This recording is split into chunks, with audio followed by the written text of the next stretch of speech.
వాక్యము చాలా ఇష్టమైన వాక్యం అండి. అది ఆదికాండము 28వ అధ్యాయము 17వ వాక్యం ఒక్కసారి చదువుకుందాం. దాన్ని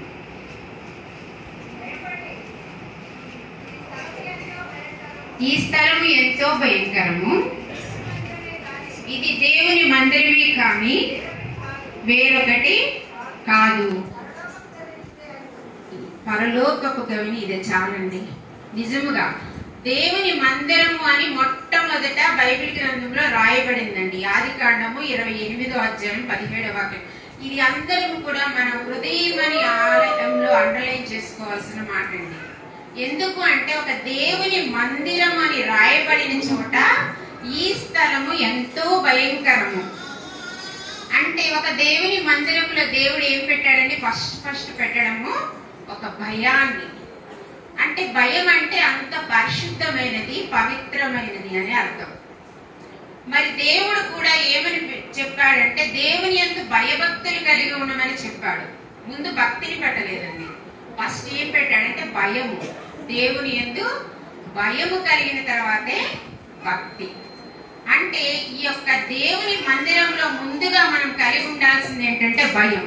అంటే అంత పరిశుద్ధంగా, అంత పవిత్రంగా మన మాట, మన చూపు, మన ప్రవర్తన, మనం ఇక్కడ ఏది మాట్లాడినా కూడా అంత పవిత్రంగా ఉండాలి. అందుకే కీర్తనాకారుడు 96వ వాక్యం 9వ చరణంలో చెప్తున్నాడు. ఏమని అంటే పరిశుద్ధ అలంకారములు ధరించుకొని యెహోవాకు నమస్కారము చేయుడి, ఆయన సన్నిధిని వణకుడి అని చెప్తున్నాడు. నిజంగా దేవుని సన్నిధికి వచ్చే ప్రతి ఒక్కరం కూడా పరిశుద్ధత అనే అలంకారాన్ని ధరించుకొని ఆయన సన్నిధిలో వణికే వారంగా ఉండాలన్నమాట. మొట్టమొదట భయం కలిగి ఉండాలి, తర్వాత పరిశుద్ధత అనే అలంకారం ధరించుకొని ఉండాలి, తర్వాత ఆయన సన్నిధిలో వణికే వారంగా ఉండాలి. వణకటం అంటే మామూలు సాధారణంగా కాదు, ఆయన సన్నిధిలో భయభక్తులు కలిగి ఉండాలి. అందుకే దేవుడు ఫస్ట్ భయాన్ని పెట్టాడు దేవుని మందిరంలో, తర్వాతే భక్తిని పెట్టాడు. ఎక్కడైతే భయం ఉంటుందో అక్కడే నిజమైన భక్తి కూడా ఉంటుంది.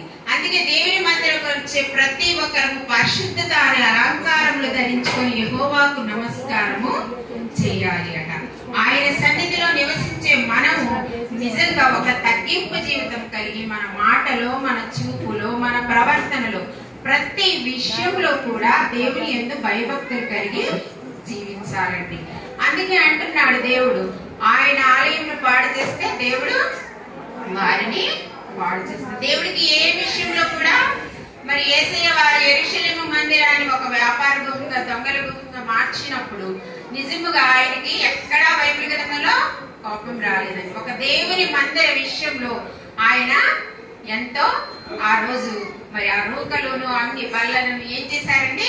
పడద్రోసి మరి దేవుని మందిరం విషయంలో మనము కూడా బయట ఏ తప్పు చేసినా దేవుడు క్షమిస్తాడేమో, కానీ దేవుని మందిరం విషయంలో ఏ తప్పు చేసినా కూడా దేవుడు క్షమించాడండి.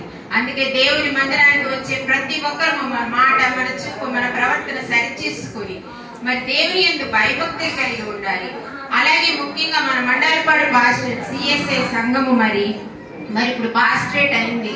మరి సత్తుపల్లి గ్రూప్ విషయంలో కానివ్వండి, మరి డోర్నకల్ డయాసిస్ లో కూడా మంచి సాక్ష్యం కలిగిన సంఘంగా మరి ప్రతి ఒక్కరికి ఒక ఆదర్శమైన సంఘంగా ఉండాలని నేను భావిస్తూ మరి ఇప్పుడే వచ్చిన గ్రూప్ చైర్మన్ అయ్య గారికి, అమ్మగారికి కూడా కృతజ్ఞతలు తెలియజేస్తూ మరి ఒక చిన్న పల్లవి చరణం అండి.